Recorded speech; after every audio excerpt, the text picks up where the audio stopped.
चलिए आज हम लोग मादा जनन तंत्र करेंगे। पिछली क्लास में हम लोग नर जनन तंत्र कर लिए थे, 2 दिन वीडियो नहीं बन पाया था, वो हमारे यहाँ टेक्निकल रीजन मैंने बिजली गुल हो गई थी इस वजह से। आज हम मादा जनन तंत्र करेंगे, देखेंगे मादा जनन तंत्र। वैसे मैं थोड़ा सा आपको पीछे वाला रिवाइज करवा देता हूँ।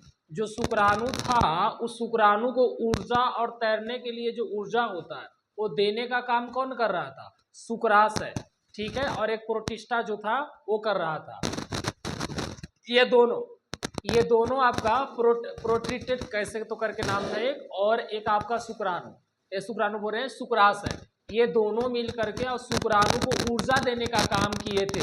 और वहां पर ही बोले थे, शुक्राशय बोला था शुक्राणु से कि तुम जब जाओगे ना तो वहां पर ही तुम्हें तैर के जाने के लिए ऊर्जा का जरूरत होगा, तो वहां पर ही ऊर्जा लगेगा जब हम देंगे तो अब वहां मिल गया था शुक्राणु को शुक्राशय से ऊर्जा, ठीक है।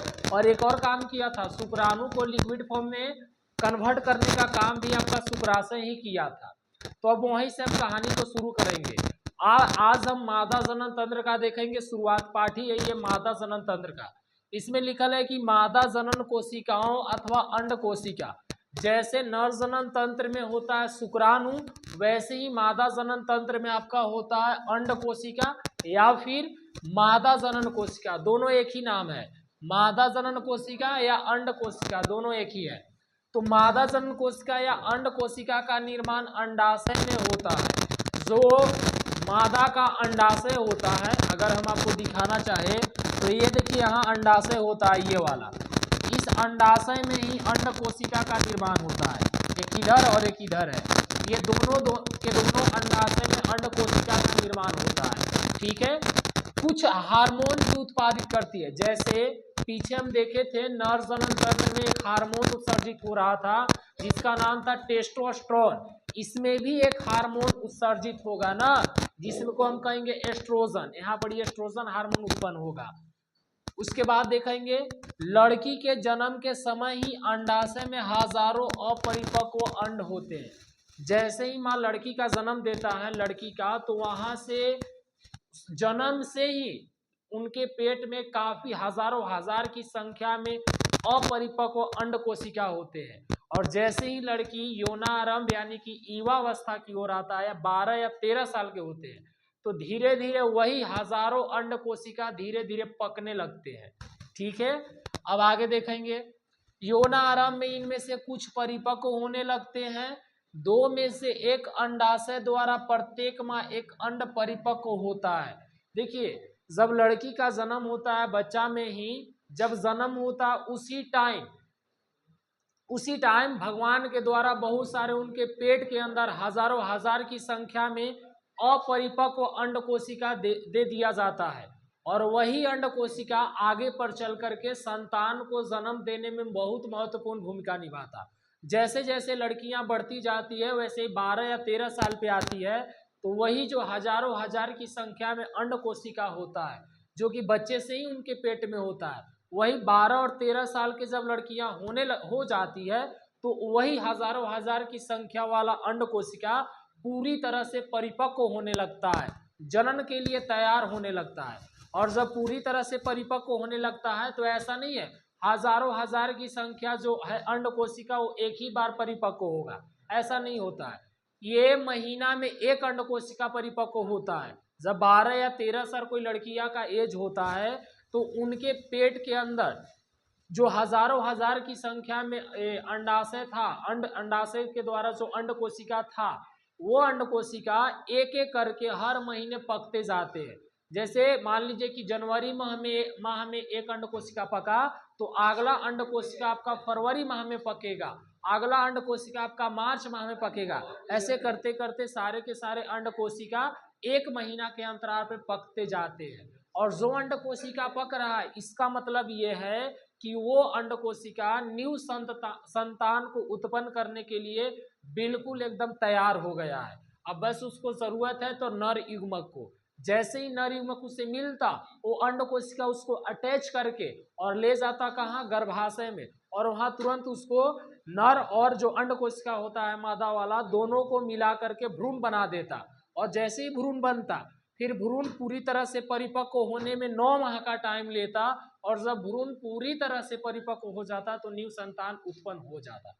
अब आगे देख रहे हैं, महीन अंडवाहिका अथवा फलोपियन ट्यूब द्वारा या अंडकोशिका गर्भाशय तक ले जाए जाते हैं। वही बोले जैसे नर जो होता है ना, नर युग्मक जिसको शुक्राणु कहते हैं, वो शुक्राणु और ये जो अंडकोशिका यहाँ इंतजार करते रहता है, यहाँ अंडवाहिका पास अंडकोशिका इंतजार करते रहता है।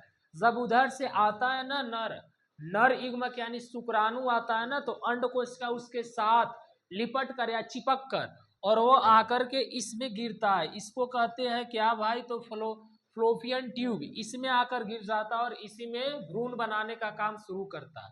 नेक्स्ट,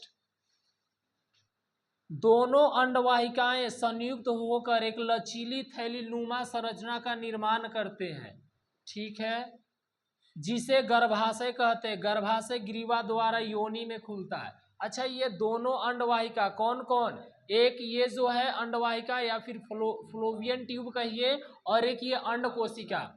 फ्लोपियन ट्यूब और अंडकोशिका दोनों मिल करके और एक थैलीनुमा संरचना का निर्माण करते हैं, थैलीनुमा संरचना का, और वही थैलीनुमा संरचना को हम गर्भाशय कहते हैं।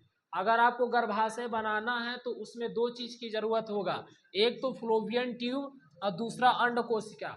फ्लोपियन ट्यूब और अंडकोशिका जब दोनों आपस में संपर्क करते हैं तब जाकर के एक नया नाम आता है जिसको हम कहते हैं गर्भाशय। गर्भाशय का निर्माण होता है जब फ्लोपियन ट्यूब और एक आपका अंडकोशिका दोनों आपस में मैच करते हैं, तो वहां पर ही गर्भाशय का निर्माण होता है। और वही गर्भाशय में आपका जो है संतान से पहले भ्रूण बनेगा, और भ्रूण पूरी तरह से परिपक्व होकर के तब संतान बनाएगा। और ये जो गर्भाशय है ना, वो गर्भाशय ग्रीवा जो होता है उसका मार्ग डायरेक्ट योनि में खुलता है। अगर आप यहाँ देखेंगे तो इसका जो मार्ग है ये गर्भाशय ग्रीवा है, और इसका मार्ग डायरेक्ट यहाँ से योनि में खुलता है, यहाँ से योनि में खुलता है, और योनि के द्वारा जो बच्चा जन्म लेने वाला है फ्यूचर में वो बाहर आता है। अब देखते हैं थोड़ा सा और, मैथुन के समय शुक्राणु योनि मार्ग में स्थापित होते हैं, जहां से ऊपर की ओर यात्रा करके वे अंडवाहिका तक पहुंच जाते हैं। आपको बोले थे कि शुक्राणु को जब वो योनि में जाता है हस्तमैथुन के दौरान, जब नर और मादा आपस में हस्तमैथुन करते हैं, तो उस टाइम जब नर के द्वारा जो शुक्राणु छोड़ा जाता है योनि में, तो वहां से उसको अंडकोशिका तक आना होता है, यहाँ पड़ी इस अंडकोशिका तक। तो शुक्राणु के पास ऊर्जा की जरूरत होती है, तो शुक्राणु को ऊर्जा शुक्राशय ऑलरेडी दे दिया होता है पहले ही, तो उस वही ऊर्जा के सहारे शुक्राणु तैरते हुए जैसे ही वो नर के जनन अंग से बाहर आता है और मादा के योनि में आता है, तो योनि से फौरन वो तैरते हुए और यहाँ पर ही अंडवाहिका के पास पहुंच जाता है। और जैसे ही अंडवाहिका के पास पहुंचता है तो अंडवाहिका उसका इंतजार ही करता है, और जैसे ही वो आता है शुक्राणु, अंडवाहिका उसको तुरंत चिपका करके, और जो गर्भाशय है, जो थैलीनुमा संरचना है, जो फ्लोपियन ट्यूब और अंडवाहिका से मिलकर बना है, उसमें उसको ट्रांसफर कर देता है, गिरा देता है, और वहां से फिर वो भ्रूण बना लेता है, और वही भ्रूण पूरी तरह से परिपक्व होकर के संतान के रूप में कन्वर्ट होता है। आगे देख रहे हैं, लिखल है कि जहां से ऊपर की ओर यात्रा करके, ठीक है, यहाँ से जहां अंड कोशिका से मिल सकते हैं, निषेचन अंडा विभाजन होकर के कोशिका की गेंद जैसी संरचना या भ्रूण बनाता है। भ्रूण गर्भाशय में स्थापित हो जाता है, जहां यह लगातार विभाजित होकर या वृद्धि कर अंगों का विकास करता है। वही चीजें हैं जब शुक्राणु और अंड कोशिका दोनों मिल करके जैसे ही जाते हैं ना गर्भाशय में, तो वहां से वो लोग धीरे धीरे वृद्धि करने लगते हैं, शुक्राणु और अंड कोशिका। और जैसे ही दोनों वृद्धि करने लगते हैं तो वहां से वृद्धि करते करते भ्रूण बन जाता है। और भ्रूण पूरी तरह से वृद्धि करते करते जब पूरी तरह से परिपक्व होते होते, जैसे भ्रूण पूरी तरह से परिपक्व होने लगता है तो वहां से संतान की विकास होने लगता है। धीरे धीरे पैर, हाथ, मुंह, नाक ये सब बनने लगते हैं। और जब सारा के सारा बॉडी का स्ट्रक्चर बन जाता है तब कहा जाता है कि भ्रूण पूरी तरह से परिपक्व हो गया। और फिर वो ये गर्भाशय ग्रीवा से डायरेक्टली ये जो यहाँ से बच्चा आते हुए और यहाँ डायरेक्टली योनि मार्ग में आता है और यहाँ से बाहर आ जाता है और न्यू संतान का जन्म होता है। तो ये मादा जनन तंत्र था, और कुछ पार्ट है उसको हम और आगे करेंगे। ठीक है, आपको स्क्रीनशॉट वगैरह लेना है तो ले लीजिए।